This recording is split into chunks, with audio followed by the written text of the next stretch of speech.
Okay, so today what I want to talk to you about is the total leader concept. Now, the total leader concept that LMI put forward is based on two vital principles. And the first principle is that for organisations to succeed in this day and age, they've got to develop leaders throughout the business. Um, this is key, this is fundamental.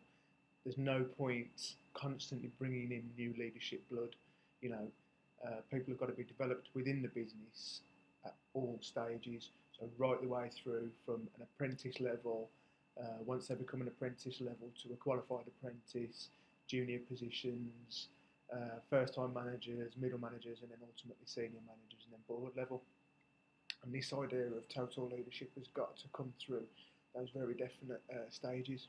The second principle is that for leadership development to be effective, it's got to be complete. It's got to cover as much ground as possible.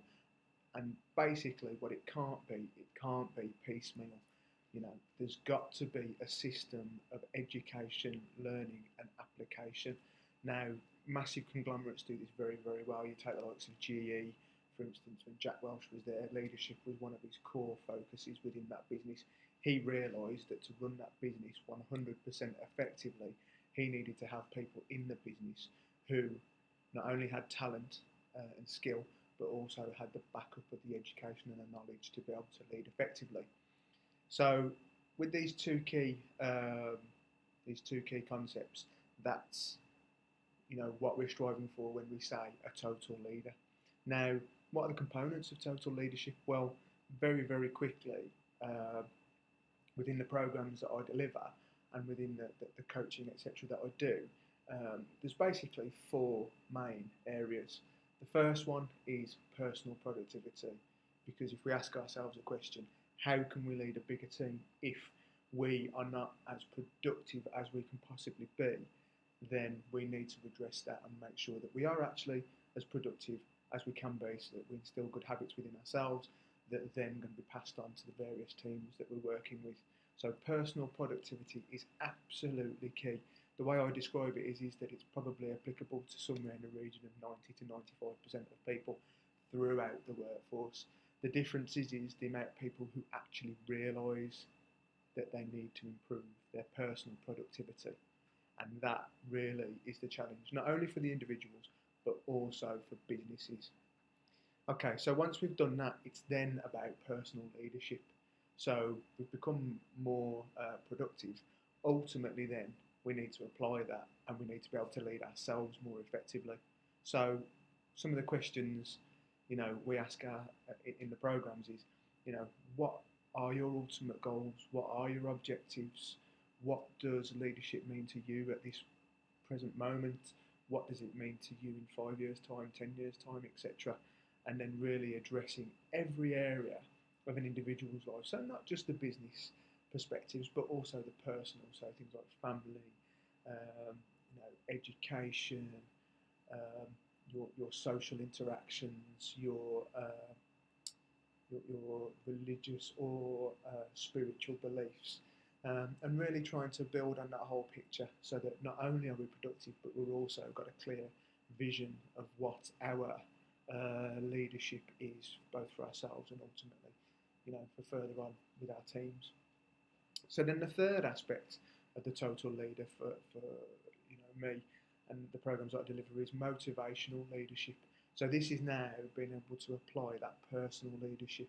So we're more productive, we know where we want to be, where we're going, we're able to lead ourselves. Now it's about being able to inspire a team. And this is crucial, because there's so many people out there who they can do the first two, but the third one they find it really, really difficult, because ultimately they're self-driven, they drive themselves, and when we go and we basically move to true leadership, it's no longer just about us.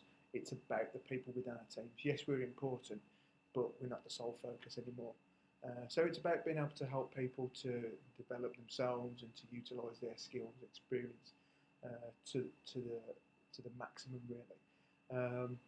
And then the final aspect of this is strategic leadership, which if I talk about 90% of people having that applicability to personal productivity. With regards to strategic leadership, this is very much the top 10, maybe even less than that, 5% or less. And it's the people at the very, very senior levels within a business, or board level, dependent on the size of the business. So if it's a small to medium-sized business, 20 people, etc., it might be the MD, and he might have another director. He might not have another director, so it might just be the MD who is, actively engaged in that strategic leadership. In bigger businesses, like I used the example a second ago of GE, GE is obviously a massive conglomerate with lots of different businesses, hundreds of businesses even, and in each of those businesses you have board level executives, you then have senior management. The people within those businesses at the board level are driving the strategic vision of that business, and fundamentally that is what our strategic leadership programs are all about. It's about thinking about formalising the right strategies, the right processes, the right structures, making sure the right people are in the right roles, which is crucial, because how many times have we heard that, we've got the right person, but they're just not in the right role. And so all of these things are the strategic level in terms of leadership. And so really, when we put these four aspects together, essentially we come to what I like to refer to as the total leader. And very much, in my day-to-day work, this is what I'm working with businesses to achieve. So even if it's a smaller business that I might have just described a second ago, with an owner-operator, with other people who are, skilled but operational, it may be that with that owner-operator, I have to take them through each of these four facets of leadership. Some people, 1, 2, 3, any combination really. But definitely when we're looking at bigger businesses, it's a case of within those businesses who needs what. But the key is we have a program, a solution to fit every one of those four needs. So yeah, total leadership, crucial in today's business world, crucial to ensure your continued success. Thank you for listening, and I'll see you next time.